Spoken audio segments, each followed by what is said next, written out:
अब हम conditional probability के क्वेश्चंस करेंगे। बिल्कुल सिंपल क्वेश्चन से स्टार्ट कर रही हूँ। If probability of A equals to 0.8, probability of B equals to 0.5 and probability of b upon a equals to 0.4, then find first part probability of a intersection b, second part probability of a upon b, and third part probability of a union b। तो सबसे पहले हम लिखेंगे given probability of a equals to 0.8, probability of b equals to 0.5 and probability of b upon a equals to 0.4। तो अभी मैंने आपको formula बताया। we know that probability of b upon a equals to probability of a intersection b upon probability of A. Numerator हमेशा हमारे पास probability of A intersection B रहेगा और जो इवेंट अकर हो चुकी है उसकी प्रोबेबिलिटी से डिवाइड करना है। Now probability of B upon A is given 0.4 equals to probability of A intersection B divided by probability of A, it is 0.8।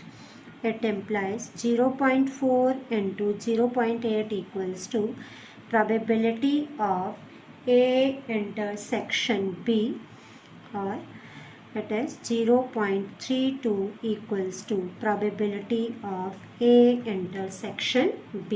तो फर्स्ट पार्ट हमने यही फाइंड करना था, probability of A intersection B। Now second part probability of a upon B.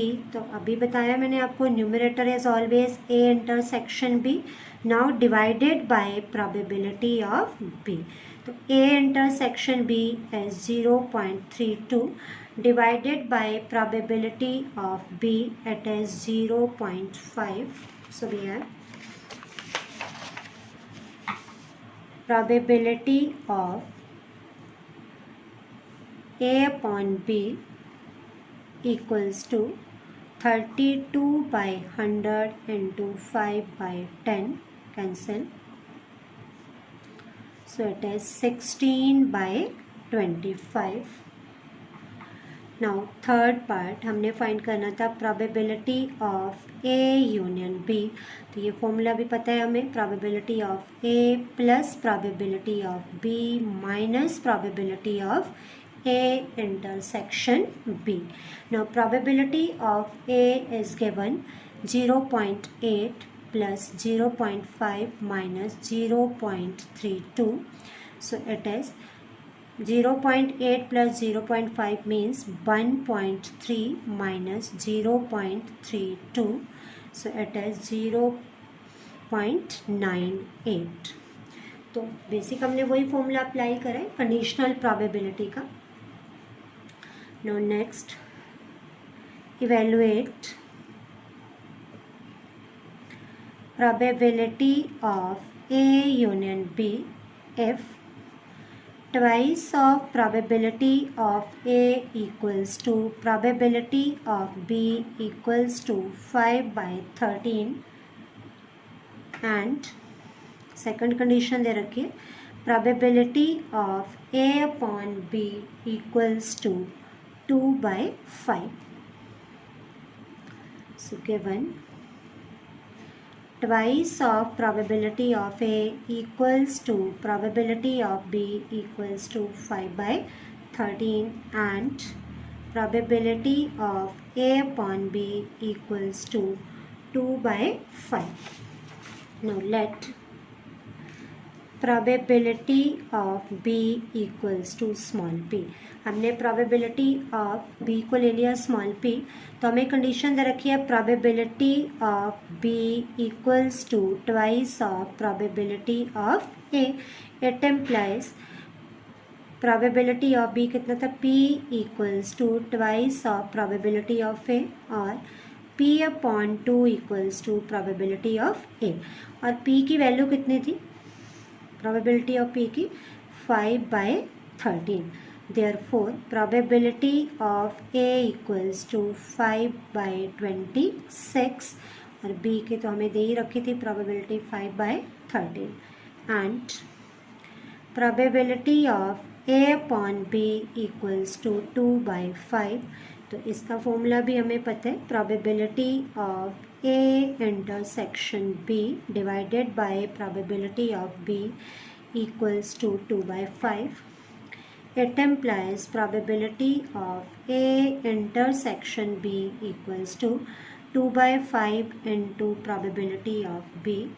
2/5 into 5/13, it is 2/13. हमने find करना था probability of A union B. So we have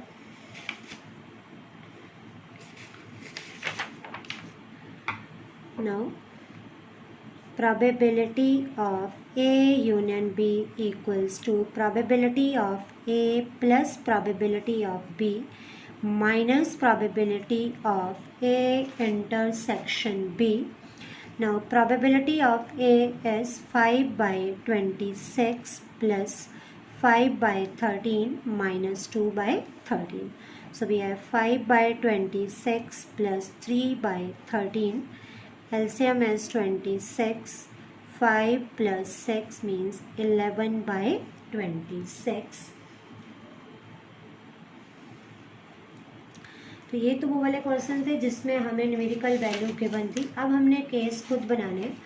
अब suppose question दे रखा है, find probability of E upon F, और हमें इसका first part दे रखा है, if a coin is tossed 3 times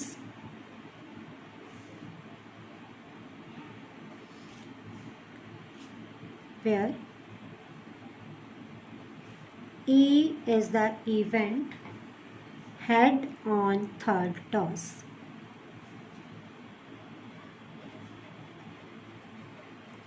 and F is the event heads on first 2 tosses. Heads on first 2 tosses. Right? तो सबसे पहले तो हमने सैम्पल स्पेस बनाना है. हमें एक कंडीशन दे रखी है, if a coin is toss 3 times. तो जो सैम्पल स्पेस होगा उसके एलिमेंट होंगे हमारे पास 2^3 because it is 2^n and n is 3 because we are tossing the coin thrice. So 2^3 means 8. So sample space, either all the 3 heads or head, tail, head, tail, head, head, head, head, tail, or tail, tail, head, tail, head, tail, head, tail, tail, or all the 3 tails. ये आ गया हमारे पास sample space. Now ई हमें दे रखा है head on the third toss. तो अब हमारे पास ई में वो केस लेंगे हम जिसमें हेड थर्ड टॉस पे आ रहे हैं. फर्स्ट, सेकंड, थर्ड, 3 ही केस बन रहे हैं. H H H, H T H, T H H. अब ऐसे हम एफ के भी केस बनाएंगे. Heads on first 2 tosses. First 2 tosses में हेड होना चाहिए. तो एक तो ये एच एच एच आ गया हमारे पास, और सेकंड आएगा H H T. Therefore probability of E. अब ई में हमारे पास केस आए 3, 1 2 3 आउट ऑफ 8. तो 3 इवेंट होगी और हमारे पास सैम्पल स्पेस में टोटल कितना है 8. तो probability of E is 3/8. Probability of F, F में 2 ही केस थे, 2/8. Now probability of E intersection F. E intersection F means common case. Intersection का मतलब ही कॉमन होते हैं. तो एक ही केस कॉमन आ रहा है हमारे पास, एच एच एच, और इसमें भी. So it is 1/8. तो अभी हमें फाइंड करना था probability of E upon F. तो probability of E intersection F divided by probability of f. So E intersection f is 1 by 8 and probability of f is 2 by 8. So answer will be 1 by 2. तो आपको जरूरी नहीं है ई upon F पूछा, F upon ई भी पूछ सकते हैं, तो उस केस में क्या हो जाएगा, probability of E intersection F divided by probability of E.